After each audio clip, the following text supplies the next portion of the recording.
మధ్యప్రదేశ్లోని జబల్పూర్కి చెందినటువంటి ఒక 56 ఏళ్ల పేద రైతు తనకి నోట్లో ఏదో పుండు ఉందని చెప్తే ఒక ప్రైవేట్ డాక్టర్ ఏమొచ్చేసి ఆ నోటు పుండు ఆపరేషన్ చేసేటప్పుడు శస్త్రచికిత్స అంటాం కదా, అది చేసేటప్పుడు ఈ యొక్క గడ్డానికి సంబంధించినటువంటి స్కిన్ తీసుకొచ్చి ఇక్కడ పెట్టేశాడు.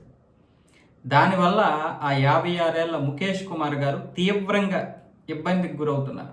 గత 2 సంవత్సరాలుగా దీని మీద యాక్షన్ తీసుకోండి, అతడు తప్పుడు ఆపరేషన్ చేసి నన్ను ఈ విధంగా నరకం చూపిస్తున్నాడు, మాట్లాడలేకపోతున్నాను, అన్నం నమిలి తినలేకపోతున్నాను, ఆ వెంట్రుకలు ఎప్పటికప్పుడు కట్ చేసినా సరే వచ్చేస్తున్నాయి, పైగా కట్ చేయలేకపోతున్నాను, దీనికి ప్రభుత్వం ఆదరించి ఆయన చేత ఏదో ఒక విధంగా నాకు ట్రీట్మెంట్ ఇప్పించండి అని చెప్పి ఆయన పాపం ఎంత ఇచ్చేసినా సరే కొన్ని మెమోరియల్ ఆసుపత్రికి వెళ్తే దానికి లేజర్ ట్రీట్మెంటే పరిష్కారం అన్నారంట. కాకపోతే ఆయన దగ్గర అంత డబ్బు లేదు.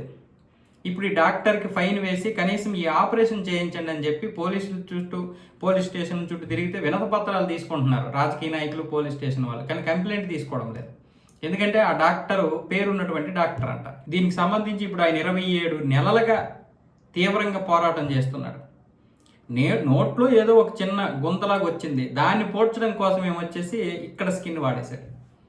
ఇప్పుడేమొచ్చేసి అక్కడ విపరీతంగా ఎంట్రుకలు వచ్చేస్తున్నాయి, ఆ నోట్ లోపల నుంచి వచ్చేస్తున్నాయి. అది వినడానికి మనకి జోక్లాగా అనిపించవచ్చు, లేకపోతే ఒక చిన్న సమస్య కదా అనిపించవచ్చు, కానీ మనకి కంట్లో కానీ నోట్లో కానీ అలా ఎంట్రుకలు ఉంటే పరిస్థితి ఎలా ఉంటుందో తెలుసు కదా.